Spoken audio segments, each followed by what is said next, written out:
Mobland, c'est du gangster à la sauce Guy Ritchie, mais avec un casting XXL et une ambiance sonore qui te scotche à l'écran. Une série qui sent la poudre, le whisky et l'audace.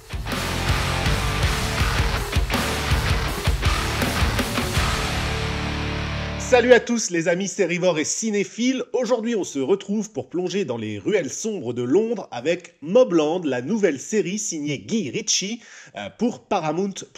Dans ce thriller mafieux, Tom Hardy incarne Harry D'Souza, un fixeur redoutable chargé de nettoyer les problèmes pour la puissante famille Harrigan. Au sommet de cette dynastie criminelle, on retrouve Pierce Brosnan et Hélène Mirren, impérieux et décalés dans des rôles qui sentent le whisky et la poudre à canon. Entre trahison, règlement de compte et jeu de pouvoir, la série nous embarque dans un tourbillon de violence et de dialogues ciselés. Mais est-ce que Mobland apporte réellement quelque chose de neuf à l'univers du gangster et du show britannique? C'est ce qu'on va décortiquer ensemble. Je suis Conrad Harrigan. Je suis un bon père de famille. Et si vous vous en prenez à ma famille, alors faites vos prières.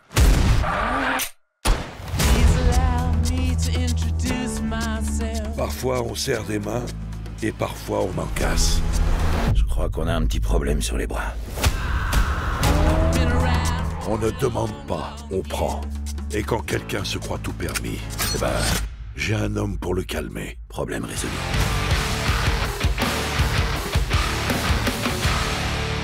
Mobland est la dernière création de Guy Ritchie, ou Guy Ritchie, c'est comme vous voulez, un réalisateur britannique qui a imposé sa patte avec des films cultes comme Snatch, Arnaque, Crime et Botanique ou encore Rock'n'Rolla.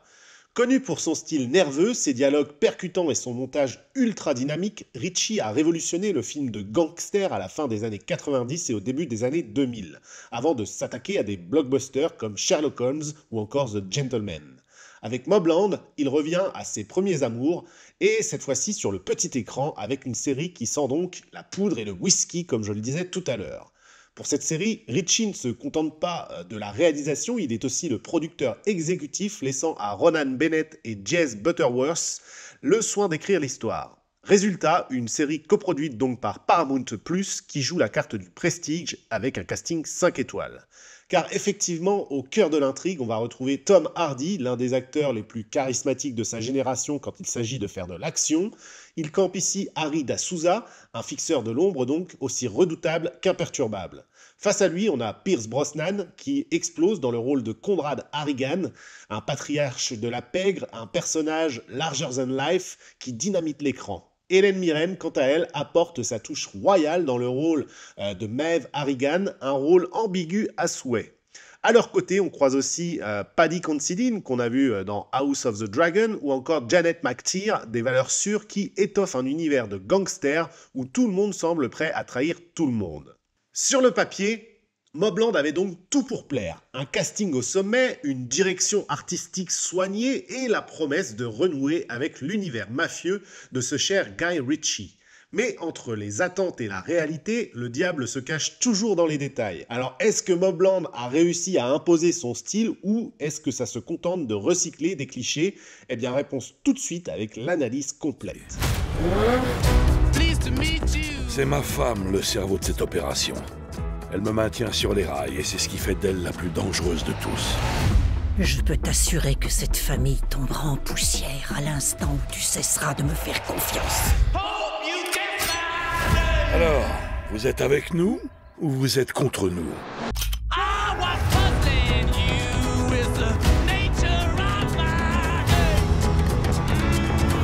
Parce que le pouvoir est insatiable. Il y aura toujours un sale petit rat qui voudra me prendre ce qui m'appartient.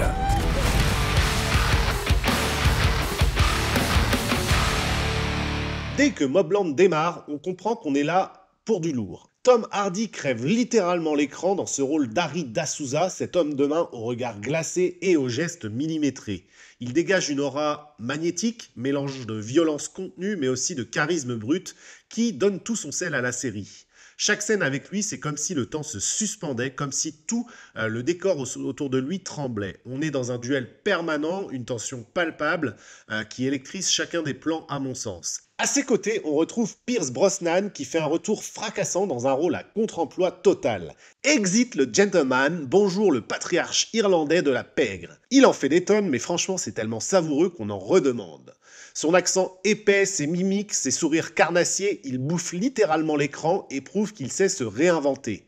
Et puis on a aussi Hélène Mirren, que dire, toujours royale, elle apporte une nuance diabolique et un contrepoids parfait. À elle seule, elle incarne la menace sous un vernis de classe. Ce trio Hardy, Brosnan, Mirren est la colonne vertébrale de la série, un concentré de charisme et de talent, un feu sacré qui brûle à chaque scène. Et puis on a aussi bien sûr Paddy Considine, Janen McTeer et les autres qui complètent ce tableau avec une justesse et une intensité qui renforcent la crédibilité de l'univers. C'est vraiment un casting 5 étoiles qui donne corps et âme à Mobland. Dès les premières secondes, Mobland impose son identité sonore avec une efficacité redoutable. Le générique d'ouverture, rythmé par le morceau Starbuster du groupe irlandais Fontaine DC, est une véritable claque auditive. Le titre est sorti en avril 2024 et j'avoue que je l'écoute en boucle depuis mon visionnage. Pas étonnant que cette chanson ait été nominée aux Grammys Awards et a marqué les esprits par son intensité. Ça accompagne l'ouverture et la clôture de chaque épisode, devenant une signature sonore de la série. La bande originale, quant à elle, a été composée par Ilan Eskeri et surtout Matthew Bellamy, le leader d'un de mes groupes préférés, Muse.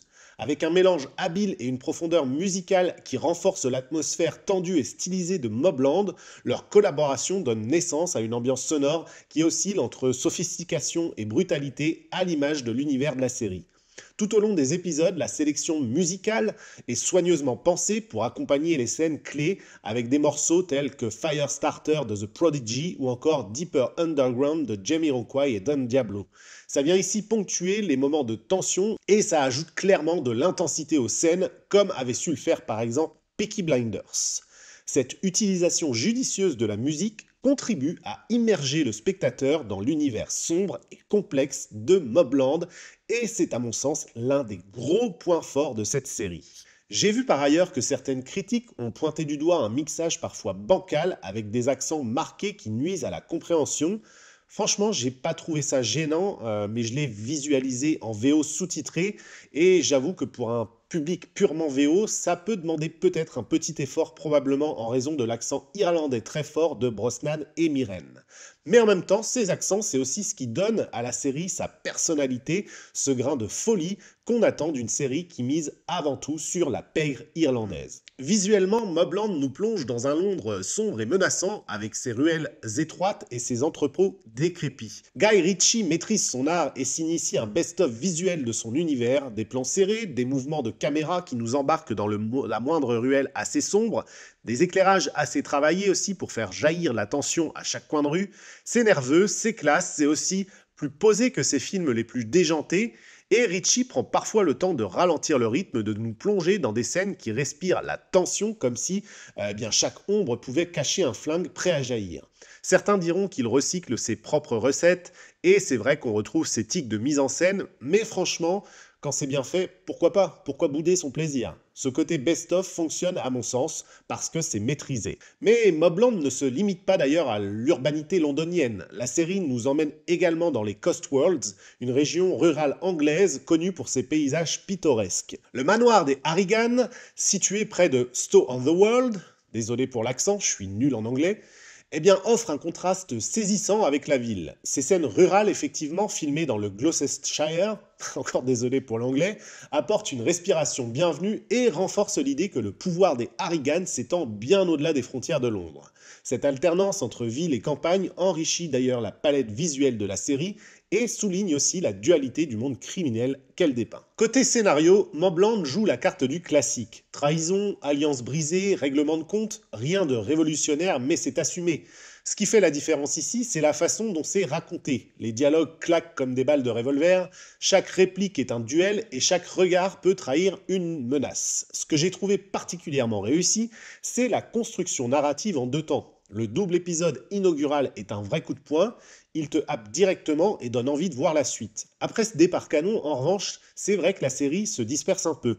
Trop de personnages secondaires, à mon sens, viennent parfois un peu brouiller les pistes et certaines sous-intrigues donnent l'impression de se diluer et ça casse légèrement le rythme à mon sens.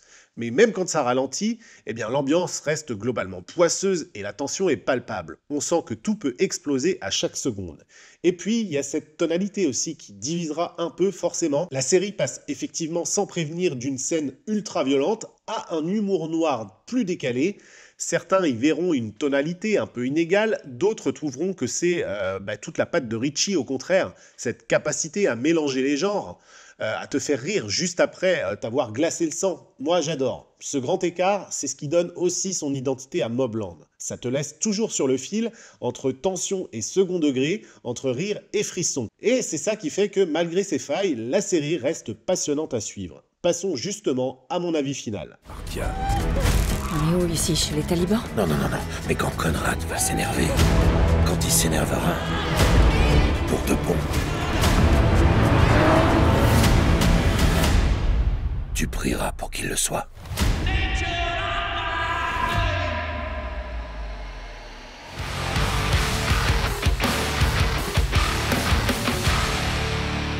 Alors Mobland, est-ce que c'est juste un copier-coller des meilleures recettes de Guy Ritchie? Clairement oui. Mais honnêtement, est-ce que c'est un problème? Eh bien, pas pour moi. La série nous offre tout ce qu'on aime, des personnages charismatiques, des dialogues qui claquent, une ambiance sonore qui te colle à l'écran et une mise en scène qui transpire la tension à chaque fois. Tom Hardy est impérial, Brosnan est irrésistible et Mirren est royale. Même si le scénario reste un classique du genre, avec ses trahisons et ses faux-semblants, eh bien c'est raconté avec une telle maestria que je n'ai pas pu décrocher. Les petits problèmes de rythme ou la profusion de personnages secondaires, je les ai vite oubliés grâce à la force de l'atmosphère et au plaisir de voir ces acteurs se donner à fond. Mobland, c'est du Ritchie pur jus, un best-of qui assume ses tics tout en gardant son charme indéniable. Ce n'est peut-être pas une révolution, mais c'est diablement efficace. Franchement, si vous aimez les histoires de gangsters et que vous n'êtes pas allergique aux punchlines assassines et aux accents rugueux, eh bien foncez. Voilà, c'était tout pour mon avis sur Mobland. J'espère que ça vous aura donné envie de vous plonger dans cet univers où la poudre, le sang et la trahison se mêlent à la perfection. N'hésitez pas à me dire en commentaire ce que vous en avez pensé, si vous avez kiffé la série, autant que moi en tout cas, ou si vous trouvez que Ritchie radote un peu. Abonnez-vous aussi si ce n'est pas déjà fait, activez la cloche pour ne rien rater et on se retrouve très vite pour une nouvelle critique. Ciao!